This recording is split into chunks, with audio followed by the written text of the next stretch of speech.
Hello, my Teaserking family. How is everybody today?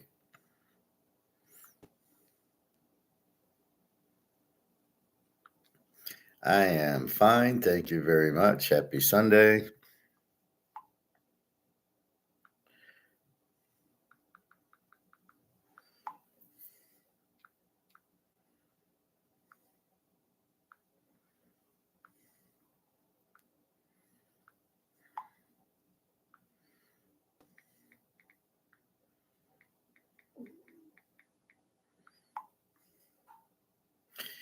Anyway,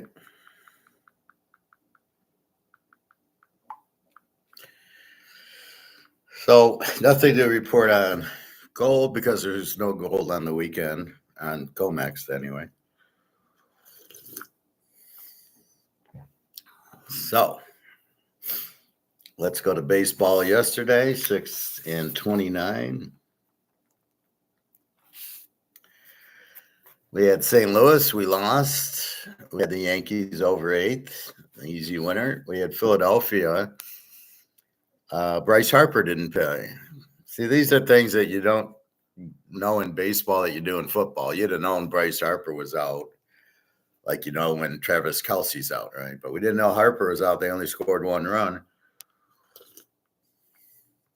And therefore we lose 2-1. When if we knew Harper was out, we probably would have played the game under. Anyway, Boston, we lost 3 units. And then we hit Pittsburgh under 7.5. That was a good one. The Mets over 8.5. That was a good one. Texas over 9. That was a good one. San Francisco over 7.5. It was strictly because it was 7.5 and you had 2 shit pitchers, and they I think they had 20 runs. And then Seattle over 7.5 because they had 2 bad pitchers, and they lost 5-1. And I looked at Seattle's starting lineup. They had 5 guys who hit under 215. They had 3 guys who hit under 200. Now, is that consistent? Are we going to see that today? I mean, that's what I worry about with some of these teams. And then the manager flops the lineup, and then you're like, oh, I thought this was going to happen, and that is. So, like San Diego put up 11 runs yesterday. They haven't been hitting, but now they are.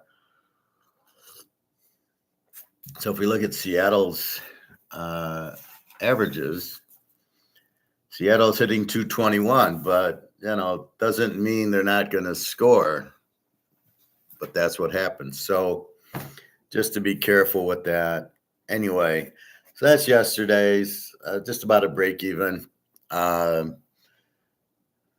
We lost the big one on Philly, but we hit the pit under with 7.5 with the new pitcher. The rest were just little 3-unit plays, so not too bad. The Yanks came through St. Louis and Boston. It's a shake my head moment. Like, what the fuck? What happened to these guys? Anyway, so let's look at today's. Actually, there's a game at 11. At 11:30. It's 11:26. I'm not going to worry about these. I'm not going to do it at 9:30 because we got an 11:35 game because I want to do it on Peacock or whatever the fuck. Pitt at Atlanta. It was 2-1 yesterday. Atlanta's a $2 favorite over under 9. Bailey Falter 3-6 with the 4.0 ERA for Pitt. Spencer Skrulenbach 1-3 with the 5.40 for Atlanta. I don't get the minus 200 with this guy, Spencer Schwellenbach, 1-3 with the 5.40 ERA, and he's pretty new. He's just starting. Let's see how many games he's even pitched. But how can you play Atlanta here laying 200? He's from Michigan, and he played at Nebraska. Must not be too good. So he's pitched in 5 games. He's just starting now. He's 24 years old. 5 innings, gave up 3 runs. The first game, 4 innings, gave up 6 runs. 6 innings, gave up 2. And then against Detroit, of course, 6 innings, gave up 1. And then 5 innings, gave up 4. So he's given up, except for take the Tigers out because they can't hit. 2, 3, 6, and 4. Oh, he's going for a straight. If he gets a 5 today, it'll be a straight. Pittsburgh, they don't hit too well, although there's McCutcheon's starting to hit. I've noticed some of these guys, Lindor for the Mets was hitting like 200, is now like 270. Bregman's up and Altuve's up. So they start out a little slow, but then they get their averages up, means they're hitting like 500. They get a 200 average up to 300. Anyway, so that's what you look at. So this guy's not worth betting on anyway.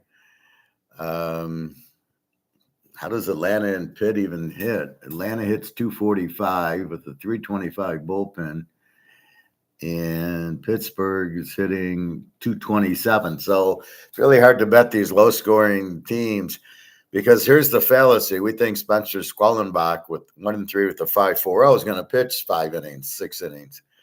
He might only go 3 innings, or as soon as he starts giving out runs, they pull him. Then you get to the bullpen, and it's a 325 bullpen. So what's misleading here is you're looking at this for the whole game. You're looking at Mahomes playing the whole game, and that's what the problem with baseball is.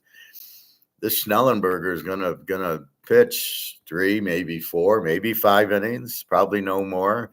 Maybe he gives up 3 runs. Over-under's 9. Where are you going to get the other 6 from? All right, Bailey Falter, 3 and 6 with the 4. And how's Pitt's bullpen? It's a 4.7. It's pretty bad. So you almost bet Atlanta based on the bullpen of Atlanta being better than the bullpen of Pittsburgh, which is retarded. So that's where baseball has gotten to. So I'm not going to play this game. I don't know. There's no way I'm taking Atlanta. I don't know if I can take Bailey Falter, but I could see Pitt winning this game. Atlanta with the better bullpen, so I don't see it getting to 9. I don't think these teams can hit. I'm going to leave it alone. So let's leave it alone. I don't want to, it's 11:30. I don't want to bet. I don't want to rush to bet. I looked at these last night and I'm like, forget it. San Diego, Boston. Now we're at 1:35, so we got 2 hours. Here we go. San Diego is $1.05 favorite, which means Boston's $1.05 favorite. So they're both $1.05s or $1.10s. Over under at 10. Matt Waldron 5 and 6 with the 3.43, and Josh Winkowski 1 and 1 with the 3.26. I don't smell what they're cooking with the 10. How do you get a 10 ERA? It's only because yesterday was high scoring. Boston, the 3.41 ERA, 2.54 batting average. San Diego with a 2.61 batting average and a 3.98 ERA. So yesterday, San Diego killed them. I'm just going to take San Diego in the game. Yeah, let's just go with San Diego. I'm not going to bet it. I don't. My pitcher's 5 and 6 with the 3.43. Theirs is 1 and 1 with the 3.26. I don't know what I got. It's more of a bullpen game, which then it's just a crapshoot. I'm looking these guys, 5 ERAs, 2 innings, no runs, no hits. It's like you don't know what to do with them, because let's say it's a lefty and he's going to come up against a couple of lefties. So he figures you're probably going to shut him out. And then the righties come up and he brings the righties out of the bullpen. So you're really, that could be why you're seeing such low damage to the bullpen, right? And then, so they save the lefty for the lefties. No, I don't. Like I said yesterday, I can hit a righty or a lefty. It never really mattered. The ball comes over the plate, you swing and hit it. It doesn't matter how it's thrown to you. I always found that to be extremely stupid. Sparky Anderson used to do that a lot, lefty righty crap. And I always rolled my eyes because it doesn't make the ball. Once it's thrown, the ball's coming over the plate. It doesn't really matter. And it's a percentage. It's probably analytics in the 70s. the lefties don't hit left-handed pitching as well as they hit righties, so I'll pitch lefties, and it's probably very slim anyway. I'm not buying it, but yeah, let's go with San Diego here. But that's what I'm noticing in the bullpen. The guy goes 4 or 5 innings. Guy comes in 2 innings, nobody hits him. He's got a 4 ERA. What do you mean nobody hits him? How can nobody hit the guy with the 4 ERA? So that's where it's kind of misleading with the averages. You're expecting the bullpen with the 5 and the 4 ERAs to give up 3 and 4 runs, but they're only out there an inning, and if they get in trouble, they go to another guy and another guy, and that's why there's so many bullpen that crap, but so many bullpens that are out there. All right, so like San Diego, not worth the bet. Miami and Philly. Now I am looking at this one. I am confused by this one. Philly's a 275-8, and we know who's pitching. Ranger Suarez, 10-2 with a 1.83 against Yanni Chirinos for Miami, and they've been playing low scoring. Now, is Bryce Harper playing today? Don't know. Now I look at this guy, and this guy is I don't know. He was on Tampa 2018 and 19. He started some, his bullpen some. And then 2020, he was only in 3 games. In 2021, he didn't play. 2022, he was only in 2 games. I'm assuming there was an injury. 2023, 5 games. And then last year on Tampa was in 15 games, but he only started 4. And now he's at Miami. He's been in 2 games and started them both. He's won 5 innings. He gave up 2 runs in the first and 1 run in the second, again in 5 innings. What are we going to get from this guy? So I don't know. Do I take Ranger Suarez and say, well, this guy's only played in 2 games? Is Bryce Harper playing? If Bryce Harper doesn't play, it's probably an under because Philly won't score that much. But why was Bryce Harper out? So I'm going to take Philly with Ranger Suarez. We'll play it for 5 units and hope even without whatchamacallit, Bryce Harper they'll still win because Ranger Suarez will shut out. Miami hits a whopping 232 with a 4.11 ERA, and Philly with a 3.41 ERA, and they hit 258. Now, of course, with Bryce Harper, it's an easy win. Judging by the line, 250, it's going to be Bryce Harper. So again, this is if this guy had pitched 8 or 9 games and had a 2.7 ERA, this would be an under. He's only pitched 2, and he's given up 3, 4 runs in 5 innings. We'll go to the bullpen. I fully expect Philly to win with Ranger Suarez. I think it will be an under with or without Bryce Harper, but I don't know what I'm getting with this Miami pitcher. So I'm just going to go with Philadelphia, 5 units. The Yanks in Toronto, this was a big scoring game yesterday. We did have the Yanks over. The Yanks are 110 and over under 8. We got Garrett Cole 0-1 with a 9 against Kevin Gausman 6-6 with the 4.26. Garrett Cole is a good pitcher, but he's been injured and he made his first start. Now Gausman 6-6 with the 4.26. I would say we're going to go over again. Again, the Yankees again over 8, and again we'll go 3 units. They just can hit. I don't see Cole doing much, and then Gausman is 6-6 with the 4.26. I know he's a decent pitcher. This is what a decent pitcher looks like nowadays. 6-6 with the 4.26. Insane. All right. Houston against the Mets. The Mets are a 130 favorite, over under a 9. Sean Dubin 1-1 with the 5.64. Luis Sevino 5-2 with the 3.29.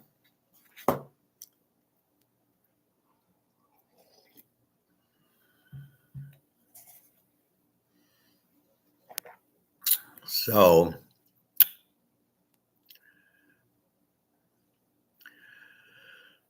what do we do here? The Mets beat them pretty good yesterday. Servino. Houston hits the ball way too good. I'm going to go over in this game. The Mets are good. 3.29, their pitcher. Yeah, let's go over. Let's go Houston over 9, 3 units. See, Houston's the type of team with all that hitting we're scared to go under with. And this is not Verlander or the other guy, Bianco, who throws no hitters. So Dubin at 1-1 with a 5.64. I'm expecting the Mets have been hitting very well lately to hit. In Houston, I know it's going to hit. So let's go over 9 here. Washington, Tampa. Washington won yesterday, I believe. Tampa Bay 185-8. Patrick Corbin 1-7 with the 5.46 against Ty Bradley 2-4 with the 3.81. Both pretty pathetic. Can they hit? Washington hits 236. Tampa hits 235. Pretty weak hitting. Pitchers suck. Over 8. Yeah, let's go Washington over 8. But I'm not going to bet it. I don't trust these teams enough that they could get one hit or they could hit 20 hits. It's really hard to. I don't want to guess too much on them. Colorado, Chicago. The White Sox killed them yesterday. The White Sox are minus 225. Jesus, this is the worst team in the league, and they're 225 favorites, 7.5. Kyle Freeland 0-3 with a 9.55 against Garrett Crockett 6-6 with the 3.05. We're going to go over here. Sox over 7.5. We'll play it for 3. Just because they're hitting, they hit yesterday. Colorado, we know hits. We know they hit more at home because they can just hit a pop-up for a home run. But I don't like Kyle Freeman is 0-3 with a 9.55 ERA. The White Sox did hit a lot yesterday. Crockett is 6-6 with the 3.05. I'm expecting Colorado to hit him. You know, it's funny. You look at the box scores and you see Colorado, 195 hitter, 188. What kills me is when the DH hits 190. A lot of catchers I'm seeing aren't hitting 200. And then it blows my mind when the first baseman and the left fielder don't hit 200. Okay, those are power positions. Boog Powell, Willie Horton. Those are not, let me throw a one. He can field first base. I put a good hitter at first base. I don't put a guy who can't hit there. So it's really deceiving what they're doing. I keep seeing there's some like wind pinwheels that my neighbor's got up, and when it runs around, I see the flash of light, and I'm like, oh, I'm glad it's a real flash of light, and my eyes aren't losing on me. All right.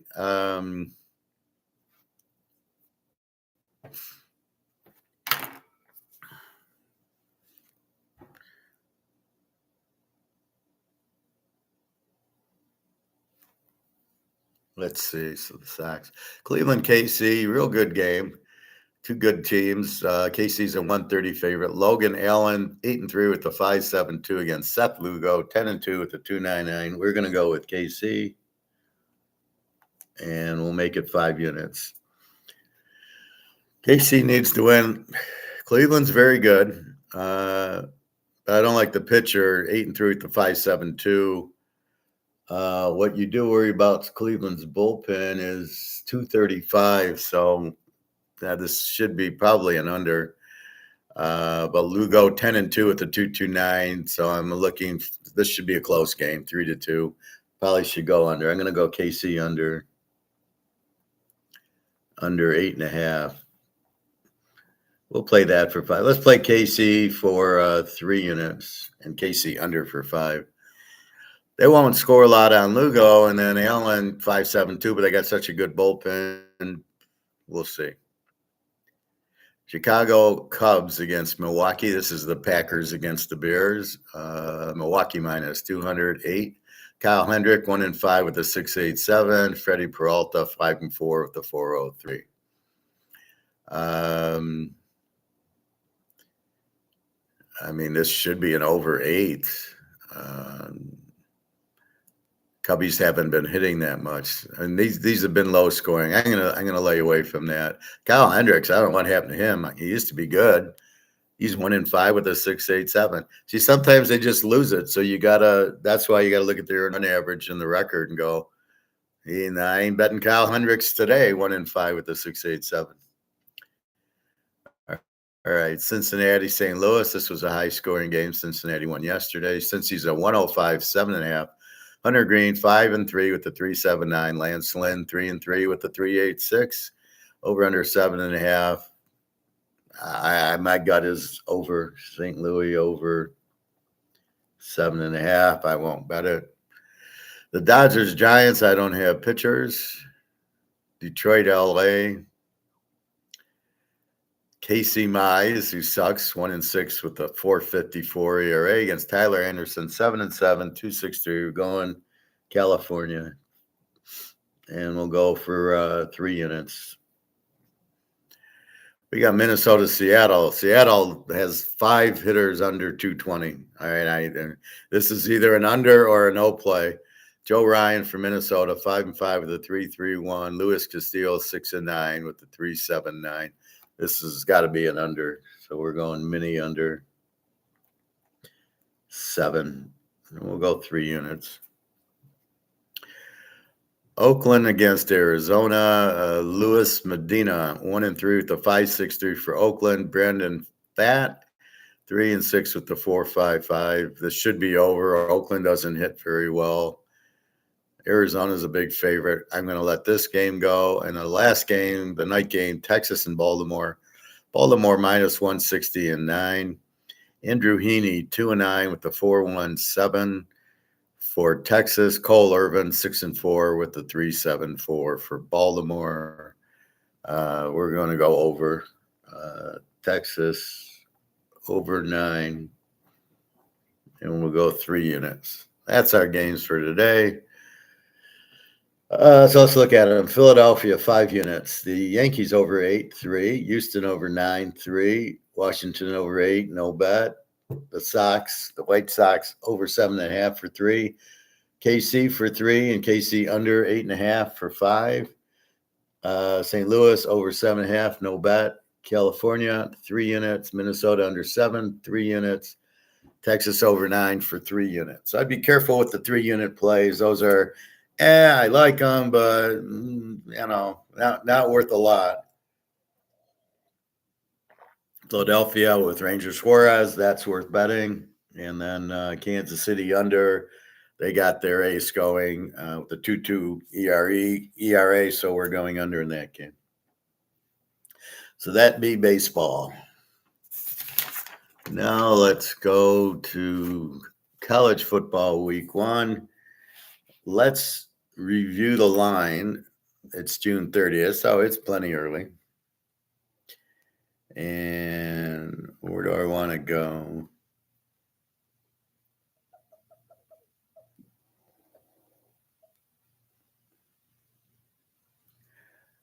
I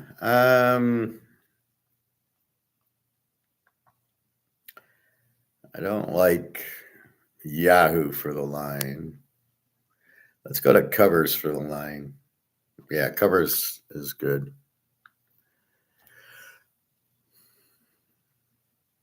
Okay, here we go. All right. So we started off Florida State, Georgia Tech. Now that we've read the ACC, I've read just about every conference, and then I'm reviewing them with you because you really got to read them 2 or 3 times to get. It's like listening to Mark McGuire. You really got to listen to it 2 or 3 times to try to figure out what the hell the guy's saying. And in this situation, you got to read enough in the book. There's coaching moves, there's quarterback moves, there's NIL transfer moves. And so there's so many teams that I do try to read it once and then read it once with you, and that helps. Plus, it teaches you what to do. So we start off Florida State 12.5, 54.5, up from 53.5. Georgia Tech, an over team. Good quarterback, good coach. Look for them to score. Their defense isn't very good. Florida State, I'm going to call them an under team. They might be a B team, but they're not going to score. I don't know why, for some reason, they think Oogly Boogly is any good. We've seen him. We know he sucks, and that's what we're going with. So I think we see that. But they're going to have a good defense. Love the coach.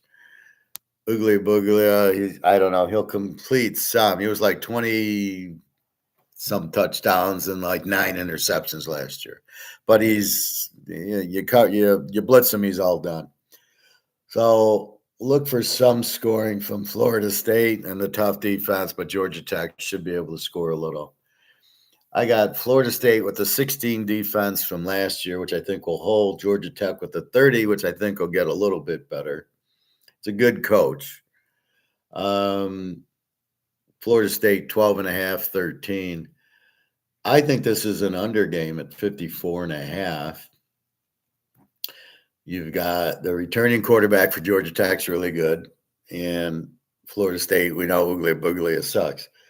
So that's where we're at with it. So I think Florida State will have a hard time scoring, but it'll be more running and a good defense holding Georgia Tech down.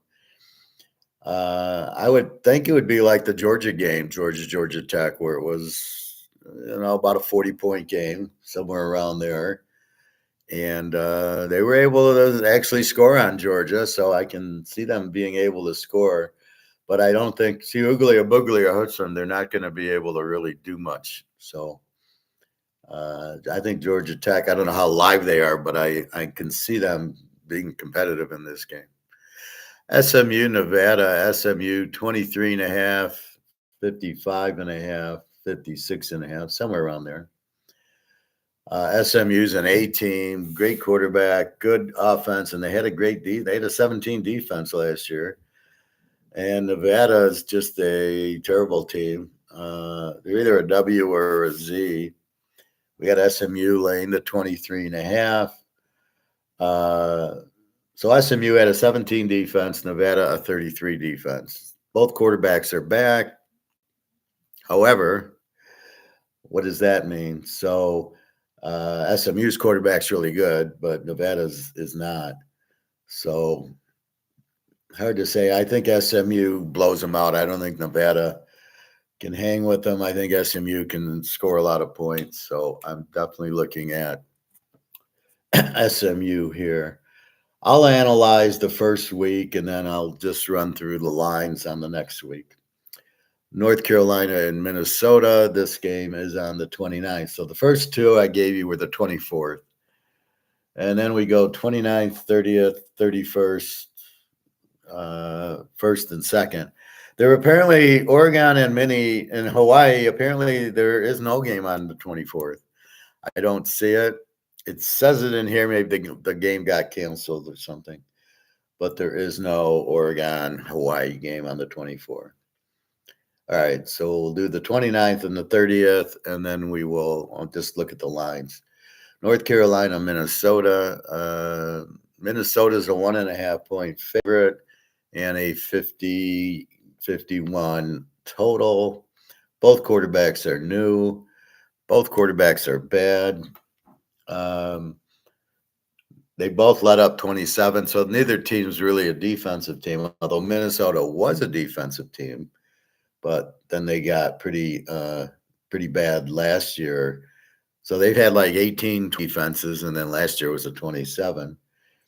And now with the NIL, anybody that's any good is probably transferring out of Minnesota to Ohio State or something.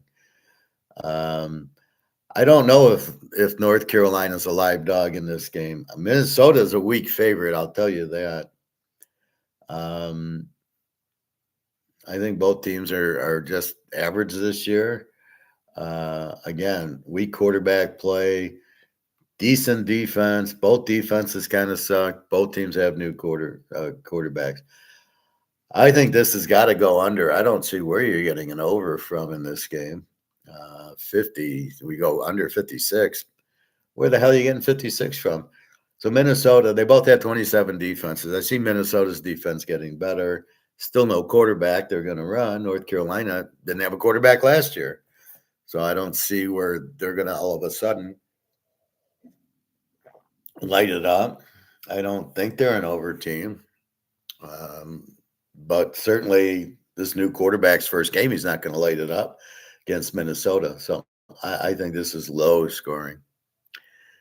North Dakota State and Colorado, we don't analyze North Dakota State. I think their coach went on, he's like an assistant, some, big college. Colorado, we got Primetime Junior, Primetime number 3. Colorado 8.5, 58.5. Boy, oh boy, this game's at Colorado, which will help. North Dakota State's always a good Division II team. They went to Iowa and beat them, Minnesota and beat them. It's a big game for them. I think they'll pressure Colorado. Now, what we've seen from Colorado is absolutely no defense. And apparently, Prime Junior, just if nobody's open, he takes the sack instead of throwing the interception. So he looks good. 20 touchdowns and 3 interceptions, but he got 50 sacks. And that's because he didn't want to force the ball, and he doesn't run. So I don't know enough about North Dakota State. This would seem to be, if North Dakota State can score, I would say this is an over, because Colorado is mostly an over team. They're going to score a lot, and they don't have a defense. North Dakota State, tends to score a lot. I'm not sure of their defense. I'm not sure who their coach is. I might be able to look them up, but this could be an over game, 58-52 in a primetime game. All right, Coastal Carolina against Jacksonville State. We got Jacksonville State 4 and 59.5. It really hasn't changed. It was 4.5 for Coastal Carolina. Has got a returning quarterback. They got a 25 defense from last year. Jacksonville State has Rich Rod, our West Virginia, Michigan coach, is now at Jacksonville State. So he's followed from West Virginia to Michigan to junior high school. And their defense sucked last year. Well, it was a 20 defense. I don't think Rich Rod knows how to coach defense. And I think they'll be an over team. They'll be very high scoring with no defense. Coastal Carolina, returning quarterback, and a 25 defense. I think this game goes way over. Maybe in week 4. I don't know if it goes way over in week 1. Coastal Carolina, we know, can score. Jacksonville State, it's a new quarterback. So once he learns this option style Pat White offense, it should be explosive, especially against teams like Coastal Carolina. So I would tend to think this is an over. I can't play either team. I can't play Coastal Carolina at 10.5, even though they have a returning quarterback. I'll have to study it a little bit more. So what I do is I take this book, my Gray Sports Almanac, and I put it on my spreadsheet, and I got every team listed by conference, and then I go offense, defense, coach, quarterback, and I get yardage. So I'm looking at, they run for 500 yards, they pass for 500 yards, whatever. And then the total.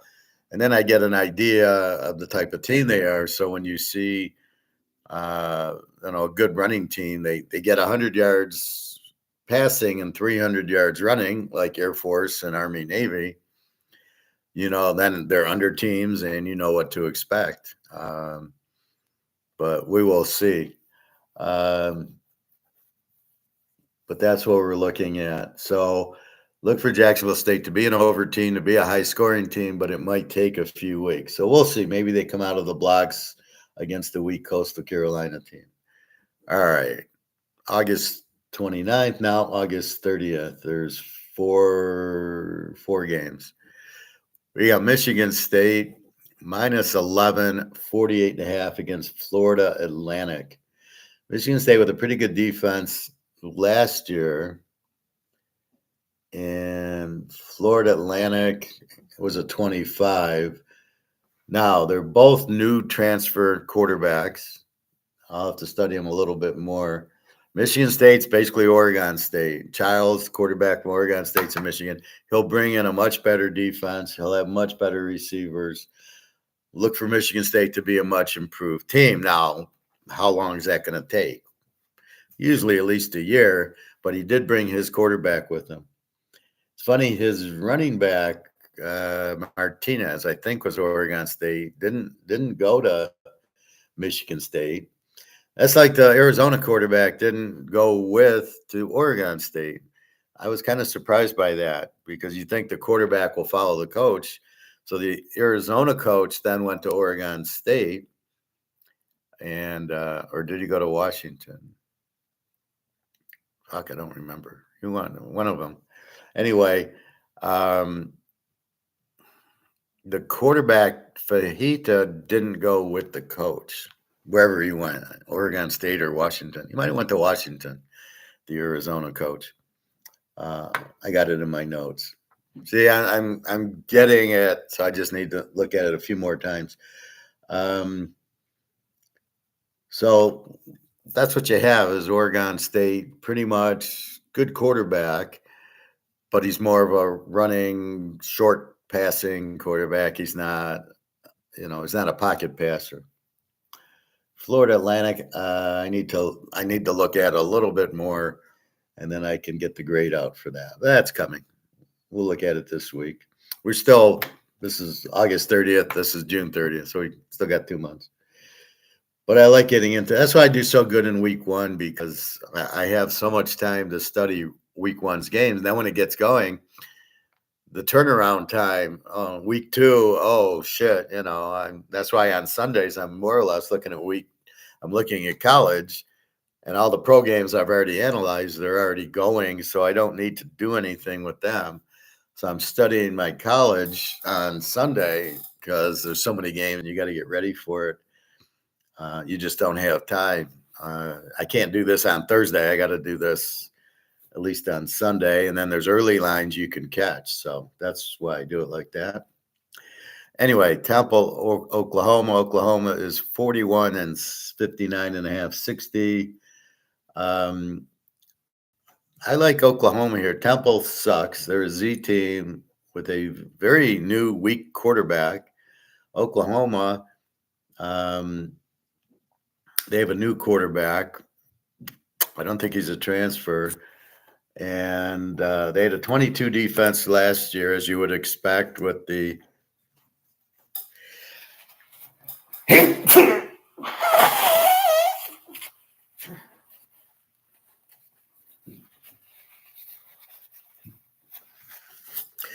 coach being a defensive coach. Although they lost Gabriel to Oregon, which was kind of crazy. But Oklahoma, I think they're going to shut them out and blow them out. Temple's got very weak, no defense, and a 36 defense. So you got a new weak quarterback against Oklahoma at home, and they're pissed. They got a tough schedule. They got to blow out Temple. He wants to start the year off right. Now, they had a 22 defense, and I know they played Texas and TCU and Baylor last year, right? And then Temple with the 36 defense. So Oklahoma is going to put up 60 on them. And do I want to lay 34.5 with Oklahoma, or do I want to go over 54? Well, the over only works if both teams score and if it's somewhat competitive. We saw the Oregon-Colorado game we went over. It was in the 60s, but Oregon lit them up and was 44-0 and a half, and it ended 44-6. They didn't need to score anymore. So you do need somewhat of a competitive game, which I thought Colorado would give us more than 6 points. However, with that said, I don't see Temple putting up anything. I mean, it's a 0. Let's go 52-0 is my guess. I'm gonna write that down. I just had that inclining going on, 52-0. So I don't want to really play the game over because I'm not going to get help from Temple. I do know Oklahoma is going to pile it on being at home.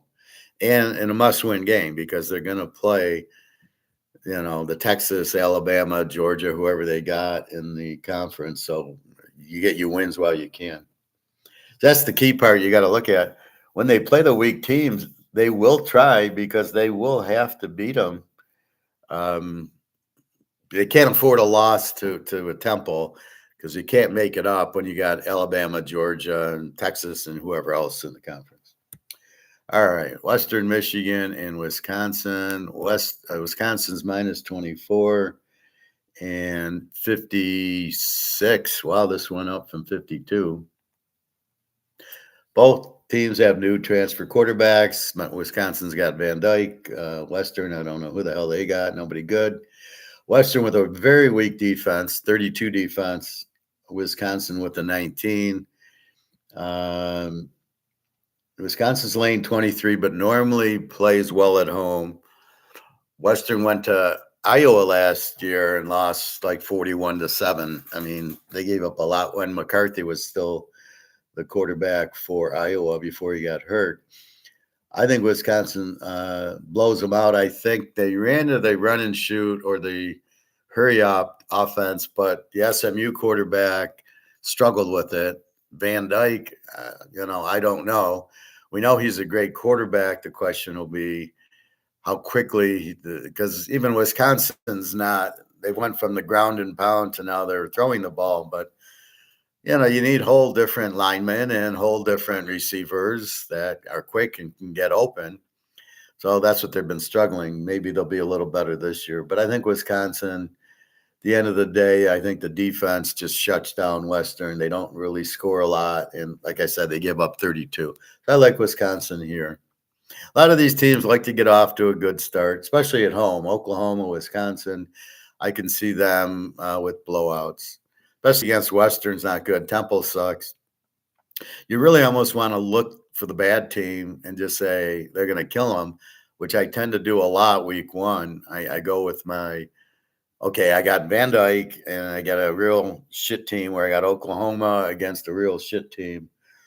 And they want to get off to a good start. All right, TCU, Stanford. We've got spread's going down 9.5 to 8.5. Over under 61. TCU, great year 2 years ago, got to the finals. Last year, they just lost too many players. They couldn't replace the quarterback, the wide receiver, all the skill players, but they got a lot back this year. Quarterback's returning, Hoover. Stanford's quarterback is back, Daniels, but he sucks.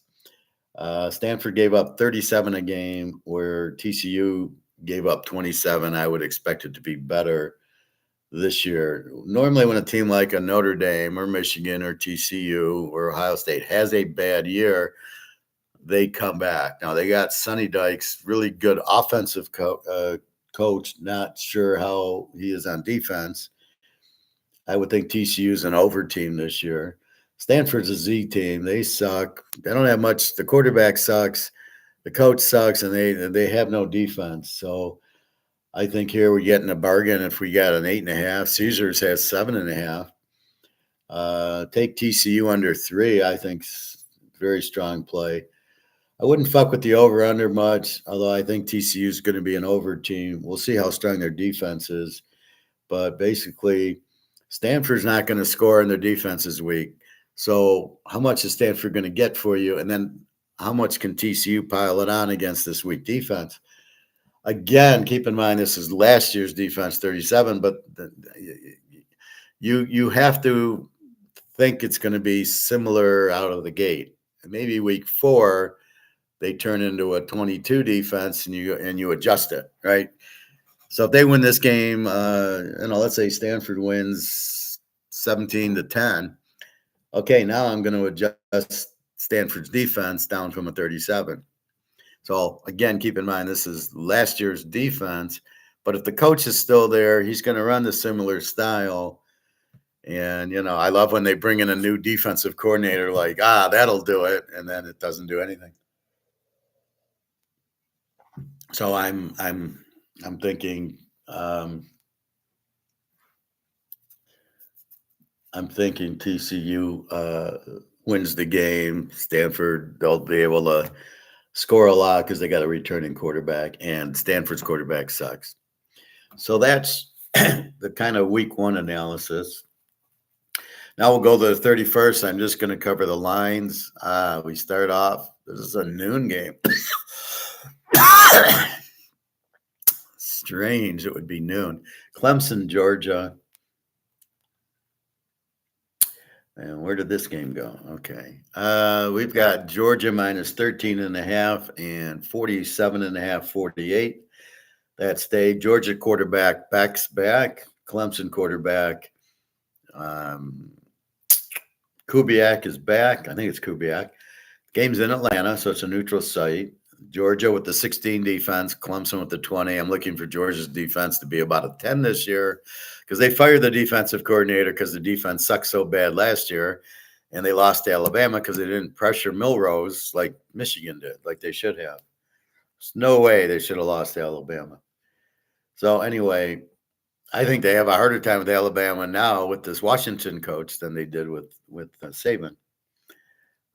Because Kirby Smart was the defensive coordinator for Alabama, but he knew how to beat Nick Saban. I'm not sure he knows how to beat DeBoer as easily. I think the number's a little high, 13.5. Kubiak's okay. Clemson's defense, how good? I think you got to go under with Georgia. The first big game, they could be a slow first quarter. And then the Georgia defense takes over. And Clemson normally has a pretty good defense, but we'll see. But I don't think Clemson's going to score much with Klubik against this Georgia defense. So I like the game under. Virginia Tech and Vanderbilt. What the hell do I got? Why am I all over the place? Oh, okay. I got Virginia Tech 13.5 and 53.5, down from 55. V-Tech has a good quarterback, Drones back, returning. Vanderbilt's got a new one, transfer portal. I think Vanderbilt's going to be pretty decent this year. Virginia Tech was good. Virginia Tech had a 24 defense last year. Vanderbilt a 36. I think it'll get a little bit better. Quarterback should be good. They'll probably end up being an over team. And Virginia Tech is probably a B team. Good. This quarterback's good. I think he's from Texas or one of those big schools that he couldn't make the team. So he goes to Virginia Tech where you can make the team. I don't know how good Virginia Tech's defense is. I think this is high scoring. Again, I'm not making picks yet. This is a rough draft. Maryland 21-47 to Connecticut. Both teams have new quarterbacks. Connecticut gave up 30 a game, Maryland 23. Tagliabue Jr. left Maryland. The new quarter, we'll have to see with a new quarterback. We don't know. He could be great. He could suck. Maryland tends to be a good offensive team at home. They tend to win a lot at home and then lose on the road. Lane 21. I don't know if they can cover. They're not that explosive, although they might be, week one against this Connecticut team with a 30 defense. So it's really, really hard to tell. I wouldn't touch this game. Pitt and Kent. Pitt is 23.5, 55.5. Pitt, new quarterback. Kent, new quarterback. Pitt laying 23. Kent's terrible. They're a Z team. They gave up 35 a game. But Pitt gave up 27. Over under a 56. I really don't know. We have to see. Kent's new quarterback probably sucks. Pitt's new quarterback, they've been so bad. But Then I'm reading Pitt's defense is not going to be as good as it normally is, which is surprising with Narzuzzi, defensive coach from Michigan State, that they'd have a better defense. So both teams are going to be really weak defensively, but with these new quarterbacks, we don't know what they're going to be offensively.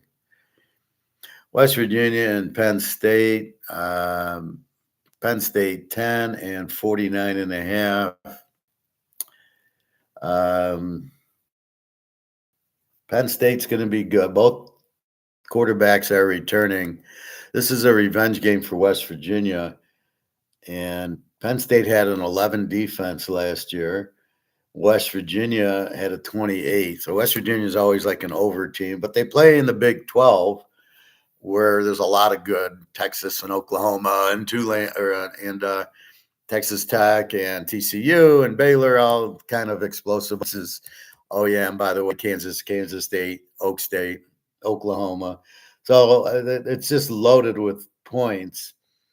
This Penn State quarterback will look like nothing compared to all those guys.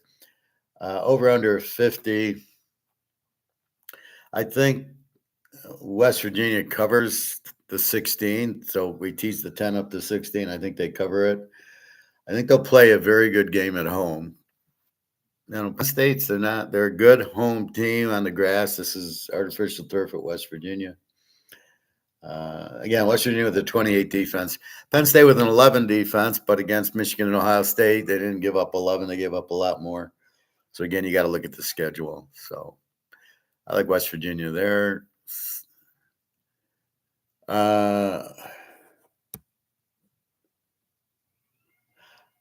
Is this Oak State against San Diego State? No, see, this is South Dakota State. This is the Jackrabbits, not the that's a Jackrabbit. So I don't know why they'd put SD State like we're supposed to know. It's South Dakota State. I think South Dakota State actually won the Division II crown over North Dakota, who always wins it. We actually have a line of Oak State 8 and 54.5. I would think there's no way they're stopping the running back, my guy, Ali Gordon. So, if you want to bet that game, I would take Oak State laying 2. They're going to be very strong, good quarterback, great running back, good. They're looking to win the conference. I think they kind of had a bad year, but now with Gordon and the quarterback, I look for Oak State to be really good this year. Florida and Miami. Miami is 2.5, 53.5 to Florida. It was 3.5. I don't know how you make Florida a home dog against that. Florida's not that strong as usual, but neither is Miami. Miami's not strong enough to be a road favorite here. I'm sorry. I don't really get it. Florida will be very competitive at home. Miami, Ward, they put up his numbers, and then it's 2 years of Incarnate Ward, not Washington State numbers. So he's got like 10,000 yards, but it's all from Incarnate Ward, which is where I think Justin Herbert went. So you have, but at Washington State, I know our friend was all hyper on Ward, but I said, well, that was at home. He beat Wisconsin, yep. But then he went on the road against somebody and got killed, and that was the end of Cam Ward. So he's not a good road quarterback. This is on the road. This is a rivalry game. I'm taking the dog in this one. Or no, this isn't even the Florida State. This is Florida. We'll take the Gator chop. UTSA against Kennesaw. UTSA 22.5. Both teams have new quarterbacks. Over under is 51-ish. Now UTSA had a 24 defense, and they had Frank Harris, who's gone. So we got to see who the new quarterback is.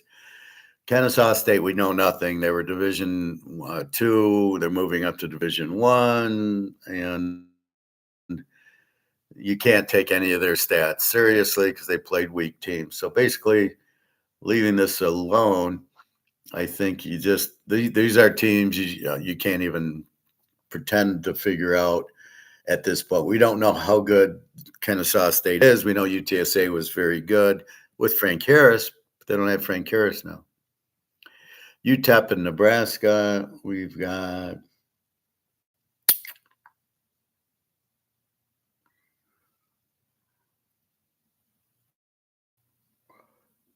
where did I keep changing the order?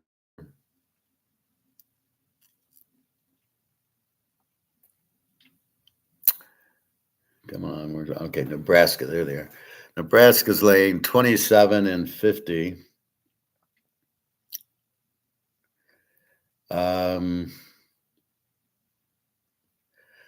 Nebraska's got a new quarterback. He's a freshman. UTEP, their returning quarterback, but he wasn't very good anyway. Nebraska with an 18 defense. So Matt Rule comes in, puts his defensive system in. So I think Nebraska's more of an under team. I don't think they score a lot, but they will have a good defense. He's a decent coach, but not a pro coach. UTEP gave up 28. I think this line of 27 is too high. I think this is probably a good under because you have a freshman quarterback in Nebraska probably run. You have a UTEP returning, but they didn't do much. I just think they're overmatched, but I'm not laying 27 points here. So probably an under game. Eastern against UMass.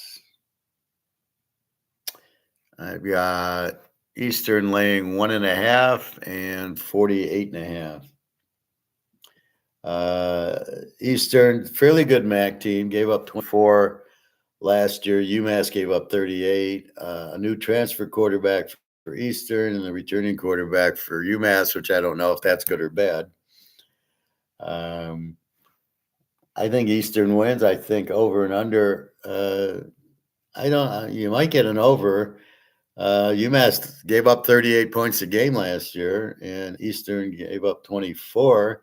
UMass will probably score a little, and then Eastern, could 42, 24-20 gives you an over. I think you get that at least in this game. Akron and Ohio State. Ohio State is 50 and 56, 57, somewhere in that neighborhood. Ohio State gave up 11 a game. They got Will Howard, so they got a good quarterback. They got Chip Kelly, a good offensive coordinator. Akron is 28, gave up 28 a game. They were a Z team. This is a 56. This is just like the other game, the Oklahoma game. I think Ohio State kills them. I don't think Akron scores in the game. I think I just assume go over 44 than over 50 because I don't think I'm going to get help from Akron. Akron's not going to score for us. So I'd rather go. Ohio State just needs 44 points for us to win. But if I go over 50, then you got to get 50 points. So that's an extra touchdown. Do I want to go under 62? Not really, because Ohio State could get 70. So I don't see. I think Will Howard lights it up to prove that he's worthy, and I think that Akron gets shut out.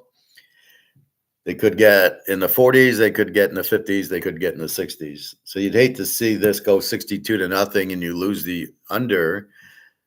I think you either play Ohio State over or you play Ohio State is my thought. But Akron sucks. Who the hell is MO? Miami of Ohio. How do you call Miami of Ohio MO? Oh my God. Wouldn't it be like MIAO? All right. Northwestern 3.5, 43.5. To Miami of Ohio. I think Miami of Ohio is the better team here. Over under 44. Miami's quarterback's returning. Northwestern got a new one. The coach was, the other coach got fired, so they threw this coach in the beginning of the year, last year. So we'll see how good or bad he is. I just think Miami, Ohio is the better team getting points. I think that's the way to go. Better data, 16 defense, Northwestern at 24. And with a new quarterback for Northwestern, I think Miami's very, very good play here. Ohio against Syracuse. We got Syracuse 14 and a half, 15 and a half. Choose your poison and 47 and a half over under. Ohio with the new quarterback, Syracuse with the new quarterback, the kid who sucked at Ohio State. Syracuse is laying 15 and a half. This is another one I think. I'm not really sure. Ohio should be strong. They're a good MAC team. Syracuse, not a very good team. The Ohio State quarterback, I mean, you had Marvin Harrison, and you couldn't do anything. I don't know what you're going to do with the Syracuse wide receivers. And notice how quick Ohio State dumped the guy, right? Oh, we'll take Will Howard. He's much better than you. So I don't know. I don't love Syracuse here. I think Ohio State could play with them. Maybe an over. Well, Ohio had a 15 defense, so I don't think I'm going over. Maybe an under. I don't know. Florida International, Indiana. Indiana is laying 19 and 52. Indiana gave up 30 a game. Florida International 32. Indiana got a really good transfer. He's a MAC transfer, and Florida International's got their quarterback returning. Indiana laying 19 and over 52. I don't know. I think that there should be points because Florida International's quarterback's back. Indiana doesn't have a great defense, but with this new quarterback, they should score a lot. So I would think this would be a higher scoring game. Colorado State and Texas.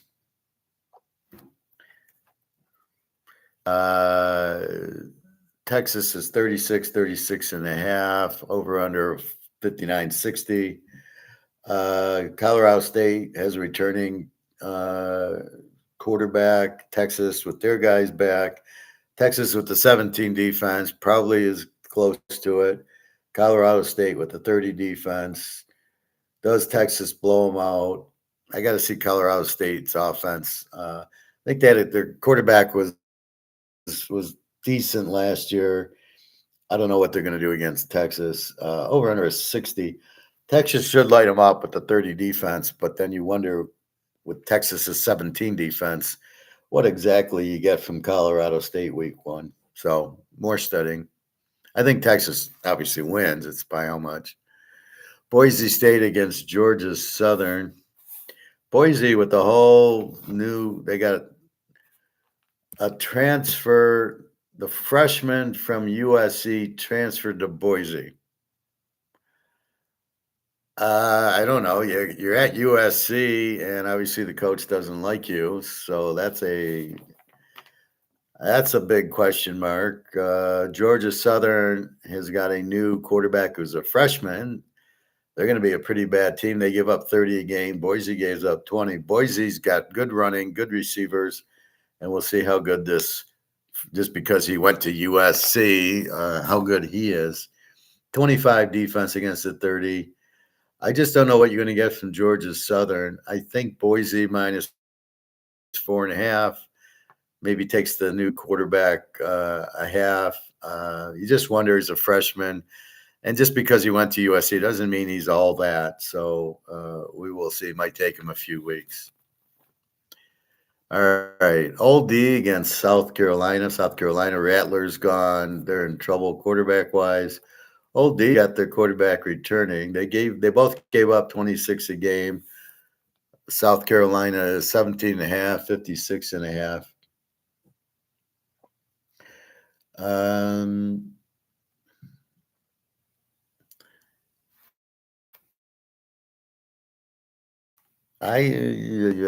So I got to study this a little bit more. Again, I'm really just trying to give you the lines and a little input. South Alabama 6.5, 63.5 to North Texas. North Texas, very explosive team. They got a transfer quarterback in. South Alabama has a returning guy who was a freshman, so I'm confused how he's returning and a freshman. So I guess maybe he didn't play enough to get the grade or get the, I don't know, now he's a sophomore. So 6.5, 63.5. North Texas is a very over team. They score a lot, give up 37. South Alabama was a pretty good team. But again, you got a freshman quarterback, probably an over game with North Texas usually. Vegas and Houston. Houston is 3 and 56.5. Vegas with the new quarterback. The other guy transferred to USC, so it's really weird. I don't know why he went there because he's not going to play. He was the stud at Vegas, who's really good. Vegas is a much better team, much improved team. Houston, new coach, very good one. Willie Fritz. Houston, returning quarterback, but he wasn't very good. They gave up 31 a game. Vegas 27, and I guarantee you they won't give up 31 a game this year. Houston or Tulane was a very good defensive team last year, and he's the coach, so he's going to bring in his defensive system. So look for Houston to be a better team. Vegas is getting very good. They're explosive. We'll see how this new quarterback is, but we will see. So Houston 3.5. Vegas, I'm thinking it's an over of 56 to go over 50. Houston get up 31 a game, Vegas 27. I don't know that the Vegas defense gets a whole lot better. Houston's will, but that's going to take time. Hey, Greg and John. Nevada against Troy. Let's see. We got 15.5, 46.5 roughly. This was 50. Now down to 48. Troy gets a weak coach, the Notre Dame coach. Nevada is the returning. They have the returning quarterback. They're not very good. Troy has, weak offensive coordinator coach. Troy's not going to be as good as before, though. Last year, they were a 17 defense. Nevada was a 33, but I don't love Troy to score a lot on them. So I'm just watching Nevada. Well, we'll see Nevada against SMU. We'll have a better understanding. Football's not early. I mean, it's the same. This is August 28th, August 31st. I'm just going over week one. Alabama against Western Kentucky. Alabama 31 and 60. And where the hell are they? Here we go. So it went from 31.5 to 31. Now, Alabama had an 18 defense with Saban, but I'm going to give it the Washington defense, which is 23. Returning quarterback, Milrose. Western Kentucky gets a new quarterback, a transfer. So the transfers at least have experience usually, unless they're just never played freshmen. And then Western Kentucky had a 28 defense. They're a real good team. They weren't just an over team. They were a good team last year. We will see. I think this goes over, and it might go over all by Alabama. So I don't know if Western Kentucky's 28 defense is going to shut down Alabama's. I doubt. The Bears too good of an offensive mind. And then 23. So this game should go over. Football early this year. Yeah, well, I talked baseball already, and we'll go look at some gold stuff after this. Sam Houston and Rice. Rice is 11.5 and 49.5. We'll call it 49. Sam Houston's an under team. They gave up 26. They got a new quarterback. Rice, minus 11.5, got a new transfer quarterback, and they both gave up 26 a game. I don't know what to do with this game. Sam Houston really sucked offensively. Rice was okay, but now you got new quarterbacks. So you got to see how they work them in. Those are teams you just don't want to. There's nothing. You got to wait 2 or 3 games on, at least 2. Michigan 20.5, 46.5. To Fresno State. Fresno State's got Mikey Keene back from UCF, and he played there last year. Good quarterback. Michigan has no quarterback. Orgy, who looked like a runner, is the new quarterback. They lost the defense. They lost Blake Collum. They got this Donovan Edwards. They lost a lot of offensive linemen, their quarterback, the receivers. So they're just going to hand off the ball. The defense is pretty new defensive coordinator, new head coach. So we don't even know anything about this head coach. Fresno State's got a very good head coach and a very good quarterback. Michigan had a 10 defense last year. But again, that's all gone. And then with Fresno State had a 25, which I expected to get a little bit better. Again, with the new coach, new defensive coordinator, Wink Martindale, I think is the new defensive coordinator. I don't know that. I don't know what to expect. Now, Michigan had the easiest schedule I've ever seen last year. So with 10 against that schedule, you put them in the Big 12. There's no way they have a 10. We saw what Alabama did to them. They got 20 with Milrose, for Christ's sake. So a lot of it is you've got to realize the schedule to realize the team.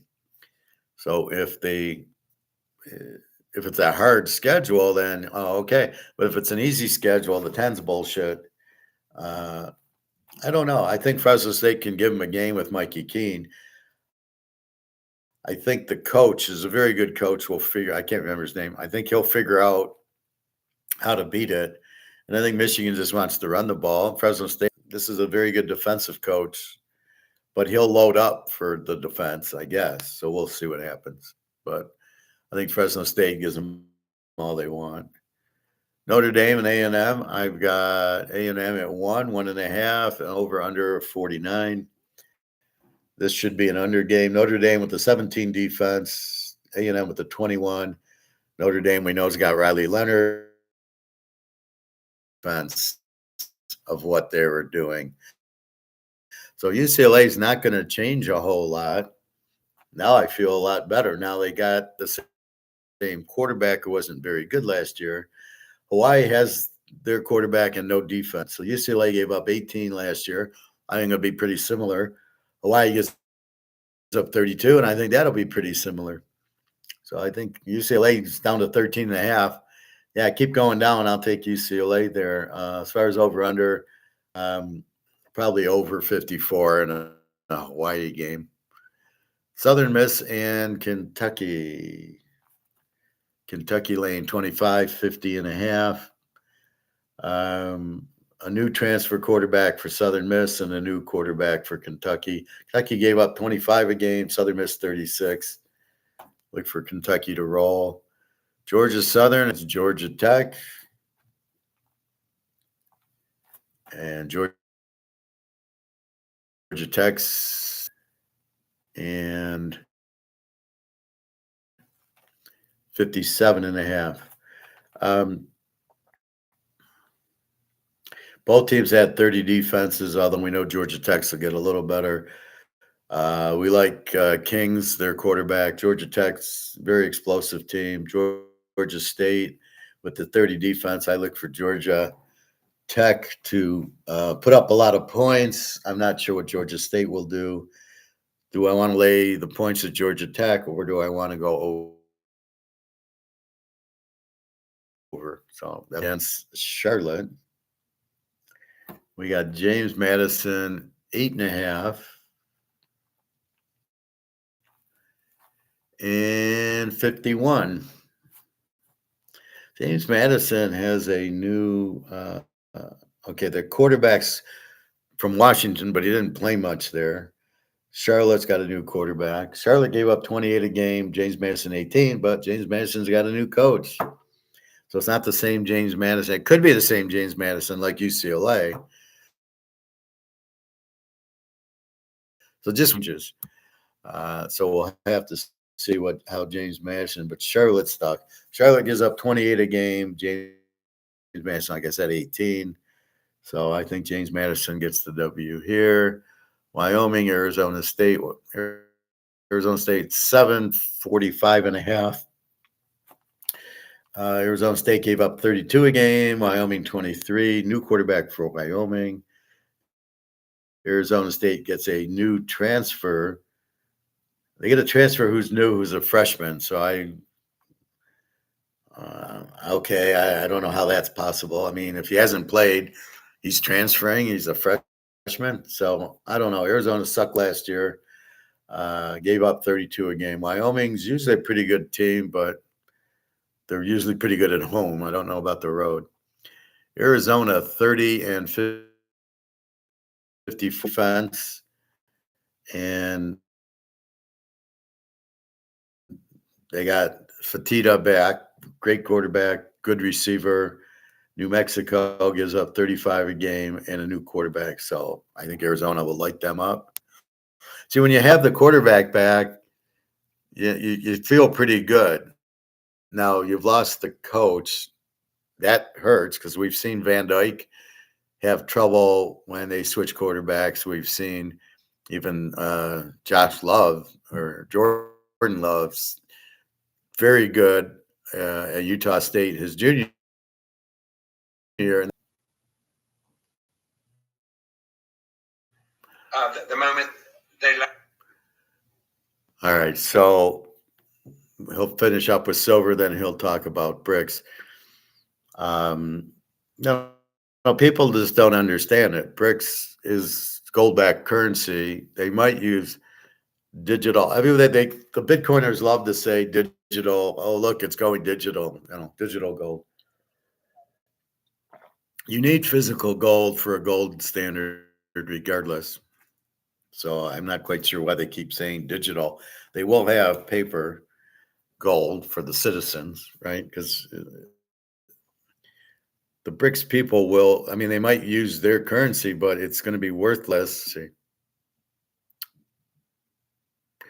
And I think that's where we're at. So let's Mark McGuire and into local London market.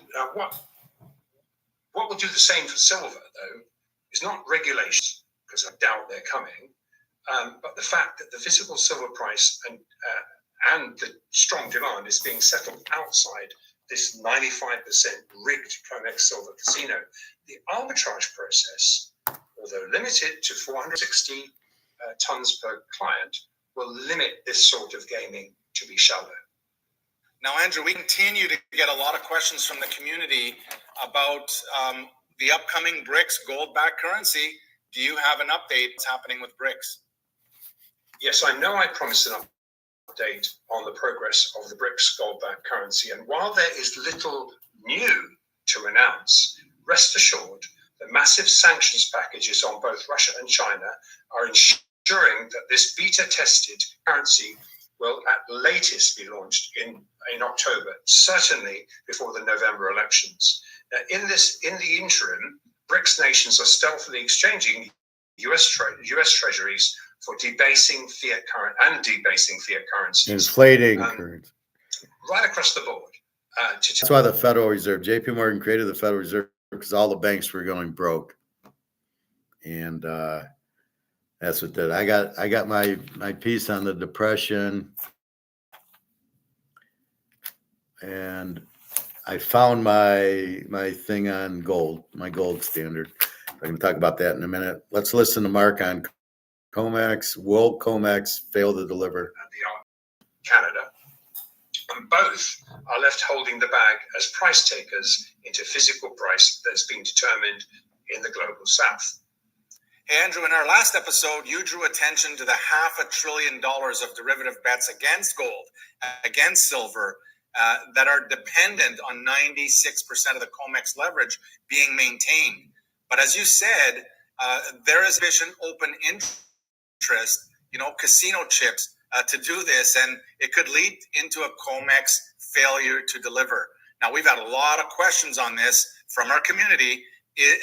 Can you tell us, is there anything new on this?